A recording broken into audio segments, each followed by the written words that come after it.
Assalamualaikum warahmatullahi wabarakatuh. Bersua kita sekali lagi pada hari ini dalam bab 5 Tamadun Awal Dunia, masih lagi dalam sukatan pelajaran tingkatan 1. Okey, jadi untuk hari ini kita akan mencapai dua objektif yang perlu kita capai, iaitu mengenali 4 lokasi pembentukan tamadun awal dunia dan memahami sumbangan tamadun awal dunia. Baik, kita teruskan dengan aspek yang pertama, 5.1, 4 lokasi tamadun awal dunia, iaitu tamadun Mesopotamia, Mesir Purba, Indus, Wang He. Okey, jadi kalau kita lihat keempat-empat tamadun ini, pembentukannya ialah di kawasan lembah sungai. Okey, tamadun Mesopotamia di antara Sungai Tigris dan Euphrates, tamadun Mesir Purba di Sungai Nil, tamadun Indus di Sungai Indus, dan tamadun Wang He di Sungai Wang He. Okey, ini adalah lokasi pada peta. Okey, yang berwarna hijau ni adalah tamadun Mesopotamia, yang mana terletak di antara dua sungai iaitu Tigris dan Euphrates. Okey, tamadun yang kedua ialah tamadun Mesir Purba, okey, di Sungai Nil. Tamadun Indus di Sungai Indus, manakala tamadun Wang He di Sungai Wang He. Okey, jadi kita lihat kenapa pembentukan tamadun awal di kawasan lembah sungai.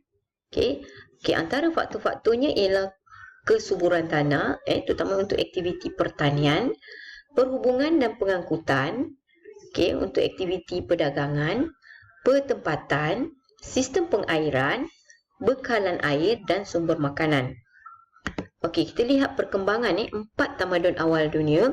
Okey, kita lihat dulu tamadun yang pertama, tamadun Mesopotamia. Okey, tamadun terawal di dunia. Okey, lokasi terletak di barat daya Asia. Okey, Mesopotamia bermaksud tanah di antara dua sungai, iaitu Sungai Tigris dan Euphrates. Okey, di mana sungai ini mengalir dari kawasan pergunungan Turki sehingga tanah Pama di Iraq. Okey, tamadun Mesopotamia telah wujud seawal pertempatan masyarakat zaman Neolitik dan menjadi pusat tamadun awal menjelang 3,500 sebelum Masihi. Okey, antara kerajaan yang muncul di dalam tamadun Mesopotamia ialah Sumeria, Babylon, Akkad, Chaldea, Assyria. Okey, paling awal ialah kerajaan Sumeria lah. Okey, dan yang paling akhir ialah kerajaan Chaldea. Jadi kita tahu kerajaan Sumeria ni telah dibangunkan oleh orang-orang Sumer lah. Okey, yang terletak di selatan Mesopotamia. Nah, ini adalah urutan lah, kronologi pembentukan kerajaan. Okey, seterusnya kita lihat peranan orang Sumeria dalam mengasaskan tamadun. Antaranya mereka mendirikan pertempatan, menjalankan kegiatan perdagangan, menebus guna tanah pertanian, membina sistem pengairan dan membina sistem pembandaran. Okey, antara ciri-ciri utama kerajaan Sumer seperti bandar maju, adanya pengurusan pekerjaan, adanya institusi yang kompleks, pengurusan simpan kira dan peningkatan teknologi. Okey, ini adalah pembentukan bandar di bawah tamadun Mesopotamia. Okey, pertempatan awal bermula di Oasis yang terletak di lembah Sungai Tigris dan Euphrates yang dikenali sebagai bulan sabit subur. Kalau kita lihat lingkungan kawasan tamadun Mesopotamia ni, yang kawasan ni yang berwarna hijau ni berbentuk seperti bulan sabit. Jadi kawasan ni memang kawasan yang subur lah, kerana terletak di antara Laut Mediterranean dan Teluk Parsi. Jadi antara faktor-faktor ataupun ciri-ciri bandar tadi,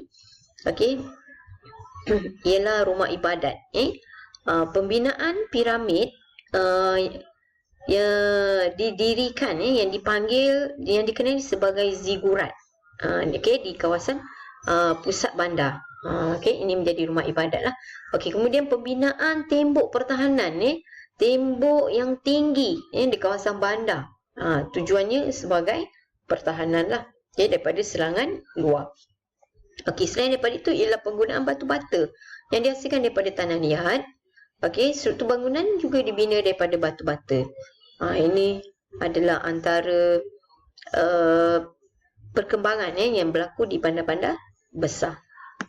Okey, selain daripada itu, kemunculan negara kota di bawah tamadun Mesopotamia seperti Ur, Nippur, Lagash, Uruk dan Asur. Jadi yang paling awal dan besar ialah Ur lah, yang mana dianggarkan penduduknya kira-kira 30,000 orang. Okey, negara kota Ur berperanan sebagai pusat perdagangan dan pelabuhan. Okey, jadi ini antaralah ciri-ciri negara kota Ur. Okey, di mana adanya dinding tinggi dibina melindungi serangan luar. Okey, bandar dipenuhi dengan rumah dan kedai, terdapat terusan, pelabuhan. Okey, adanya kuil besar dibina. Okey, selain daripada itu ialah penanaman, adanya kawasan penanaman gandum, barley, dan juga terusan lah untuk menghubungkan Ur dan Sungai Euphrates. Ini adalah negara kota Ur lah. Okey, ini adalah dinding tinggi yang dibina untuk pertahanan daripada serangan luar. Okey, seterusnya kita lihat tamadun purba, Mesir purba, tamadun Mesir purba. Okey, terdapat 3 tahap pemerintahan. Okey, iaitu kerajaan purba, kerajaan pertengahan dan kerajaan baru. Okey, menurut Herodotus, Mesir ni ialah hadiah Sungai Nil. Okey, ini kerana Sungai Nil ni membawa lumpur hitam yang subur untuk pertanian, terutama ketika banjir. Okey, selain daripada itu, Sungai Nil juga membekalkan sumber makanan, juga menjadi jalan perhubungan dan pengangkutan, serta mempengaruhi pertempatan penduduk berkembang menjadi negara kota. Okey, itu inilah Sungai Nil tadilah. Okey, seterusnya ialah kerajaan yang kedua. Kita tengok dulu kerajaan purba. Okey, kerajaan purba, kerajaan yang paling awal. Okey, pentempatan awal merupakan sebuah perkampungan petani. Okey, membentuk 2 buah kerajaan purba lah, iaitu kerajaan utara, kerajaan selatan. Kerajaan utara ni terletak di hilir Sungai Nil. Okey, di mana bersuhu sejuk. Okey, manakala kerajaan selatan terletak di hulu Sungai Nil, berhadapan dengan padang pasir. Tapi menjelang 3100 sebelum Masihi, Raja Menes telah menyatukan kedua-dua buah kerajaan ni dan membuka bandar Memphis dan dijadikan sebagai ibu kota lah. Okey, seterusnya kita lihat kerajaan pertengahan. Okey, itu kerajaan kedua. Tempoh pemerintahan dari 2100 sebelum Masihi sehingga 1650 Masihi. Okey, kerajaan pertengahan telah menguasai kawasan yang luar, iaitu hingga ke selatan sungai ini termasuk kota Nubia, dan pusat pentadbiran ialah di Tibes. Okey, berlaku perkembangan dalam bidang kesusastraan dan seni ukur. Okey, selain daripada itu, dari aspek ekonomi, kestabilan ekonomi dialami membawa kepada kemakmuran bagi kerajaan pertengahan. Okey, ini adalah di bawah kegiatan perdagangan, okey, turut berkembang di bawah kerajaan pertengahan kerana adanya peranan pemerintah, okey, yang menggalakkan perdagangan luar, okey, di mana ada hubungan perdagangan dengan kerajaan lain seperti Nubia. Kemudian adanya juga bantuan ketenteraan, okey, untuk melindungi pedagang daripada ancaman musuh. Okey, seterusnya kita lihat kerajaan yang ketiga, okey, di bawah kerajaan Mesir purba, iaitu kerajaan baru. Okey, kerajaan baru muncul setelah golongan bangsawan menguasai pemerintahan. Okey, pemerintah dipanggil Firaun. Okey, Okey, pemerintah yang terkenal di bawah kerajaan baru ialah Firaun Ramses. Okey, Firaun Ramses telah membina banyak monumen seperti rumah berhala. Tapi berlaku keruntuhan kerajaan baru ni semasa pemerintahan Ramses II. Okey, seterusnya kita lihat tamadun Indus. Tamadun yang ketiga. Tamadun Indus terletak di lembah sungai Indus. Okey, di mana penduduk hidup secara nomad. Okey, nomad ni berpindah randa. Berpindah randa, tak tinggal kekal di satu-satu tempat. Okey, tapi penduduk mula mendirikan pertempatan kekal di sepanjang lembah sungai Indus kerana terdapat sumber air dan tanah yang subur. Okey. Kemudian menjalankan kegiatan pertanian seperti menanam pokok gandum, bali dan kapas. Turut membuat barangan daripada besi dan kapas. Okey, seterusnya kegiatan perdagangan, okey, dengan penduduk selatan Mesopotamia.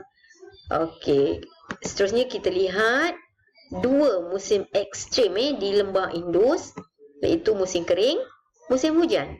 Musim kering hingga membawa kepada kemarau, sehingga menyebabkan berlakunya kemusnahan kepada tanaman.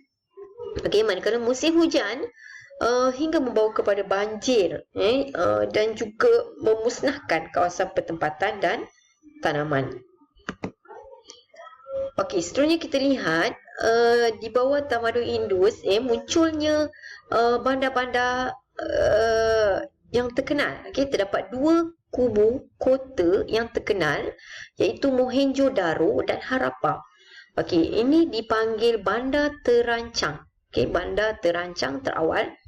Okey, antara ciri-ciri Harappa, dinding bata. Okey, kota dikelilingi dinding yang tebal. Okey, panjang dinding 4.8 km untuk mengelak banjir. Adanya benteng untuk melindungi golongan pemerintah. Adanya jalan raya yang dibina selebar 30 kaki. Adanya kediaman rumah-rumah, okey, juga dibina setinggi 3 tingkat. Okey, seterusnya jurutera juga mencipta paip dan pembentungan yang canggih. Okey, selain daripada itu, kalau kita lihat menjelang 1750, tamadun Indus mengalami kemerosotan. Okey, berdasarkan imej satelit terdapat pergerakan plate bumi yang mengakibatkan gempa bumi dan banjir, sehingga membawa kepada kemerosotan. Selain daripada itu juga serangan orang Aryan. Ini membawa kepada kemerosotan. Okey, seterusnya kita lihat tamadun Wang He. Okey, terletak di sungai Wang He dan juga sungai Yangtze. Okey, Wang He bermaksud sungai kuning yang menyimpan lumpur berwarna kekuningan yang subur. Okey, aktiviti yang dijalankan seperti membina pertempatan, aktiviti pertanian, menternak binatang, mengumpul hasil hutan dan berburu. Okey, selain daripada itu, limpahan air sungai Wang He juga menyebabkan banjir berlaku sehingga menenggelamkan seluruh kawasan kampung. Okey, penduduk menghasilkan makanan sendiri dan perdagangan dengan orang luar tidak berlaku kerana kedudukan kawasan yang terpencil. Kawasan terpencil menyebabkan tidak adanya aktiviti atau komunikasi dengan orang luar. Okey, seterusnya ialah kemunculan tamadun Wang He. Kerajaan yang wujud ada 3, Xia, Shang, Zhou. Okey. Okey, wujud beberapa buah bandar seperti Anyang, okey, menjadi pusat dinasti Shang. Okey, berkembang ke bahagian selatan sungai Yangtze pada zaman dinasti Zhou.